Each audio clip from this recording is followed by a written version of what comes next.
I remember the sound before I saw him, the thud of porcelain against bone. My son, sprawled on the bathroom tiles, his lips pale, his chest barely moving. I knelt, shaking him, whispering his name as if breath could be forced back into him through sheer will. Behind me, her voice, cold, detached. I just disciplined him. He's faking for attention. I turned, my wife leaning against the doorframe, arms crossed, eyes flat. No urgency, no guilt, only a mask of disdain. I dialed 911 with hands that wanted to wrap around her throat. When the paramedics arrived, the officer who followed them froze. He looked at her, his face draining of color. His hand shook as it went to his holster. We know her. That was the moment everything fractured. Back then, we met in the soft light of a church fundraiser. She was laughter and grace, a woman who turned heads without trying. I was a quiet man with steady hands, a widower, too young, carrying silence like a weight. She leaned into me, whispered confessions meant for no one else. She told me she wanted family, loyalty, roots. I believed her. God help me, I believed every word. For years, I mistook her sharp edges for strength. The way she tightened her grip on our son's shoulder, I told myself it was discipline. The way her eyes narrowed when he cried, I told myself it was tough love. It wasn't. It was cruelty disguised as motherhood.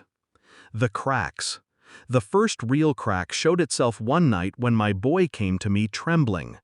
"Dad, don't tell Mom I wet the bed, please." Fear. Not the kind a child should feel for a parent. Fear of punishment, not disappointment. I started watching. Small things first. Her hand pressing too hard against his back as she marched him to his room. Her voice low, threatening when she thought I was out of earshot. His sudden flinches when she brushed by. Then, the bigger things. The bruises she called accidents. The way she locked the bathroom door for timeouts too long. The whispered phone calls late at night. I told myself I needed proof. Not for me. No one would believe a father's suspicions alone, especially not against a woman who charmed everyone she met. Discovery. It was the nurse who cracked her veneer. A bruise too deep in a place too hidden. She looked at me, her eyes asking questions I already knew the answers to. The report was filed. Quietly, carefully. The police came, but she smiled through their questions. She had explanations for everything. She was persuasive, almost convincing. But then came the moment, the slip. Her phone buzzing on the counter, her thumbprint left unguarded. Messages. Not just to friends, to men, to women, deals, secrets. She wasn't just cruel, she was something worse. Something the police already knew. That was when I stopped being her husband. The plan. I didn't scream. I didn't confront. Confrontation would give her power. No, I waited.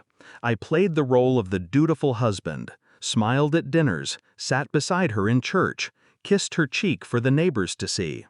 All the while, I built my case brick by brick. Copies of her messages, recordings of her threats, bank statements she thought I never noticed.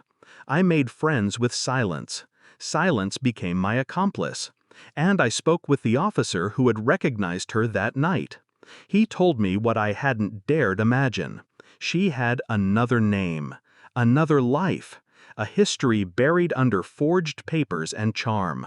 She was wanted by people more dangerous than the law. That was when justice sharpened itself into something colder, revenge. The trap. I let her think she was winning. I let her believe I was weak. Every smile she flashed at strangers, every lie she spun, I pretended to swallow. Then I set the stage. I told her I was taking our son to my sister's for the weekend. She didn't argue, she was too busy preparing for one of her secret meetings. But I didn't leave. I stayed, watched, waited. I saw the men arrive, sharp suits, colder eyes. I saw her greet them like old friends, and I pressed record. Every word, every deal, every admission. Then I made the call. Not to the police, to the ones who'd been hunting her longer, the ones who had dossiers thicker than my patience. The fall. When the knock came at the door, she thought it was me.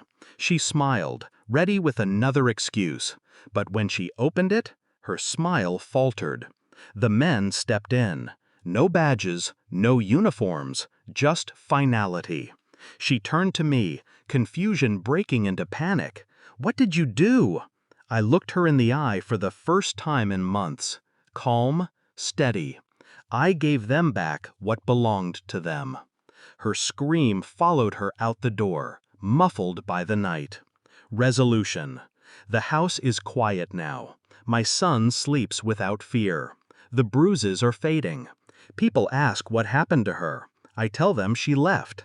They nod, whisper, speculate, but no one presses too hard. No one ever really wanted to know her.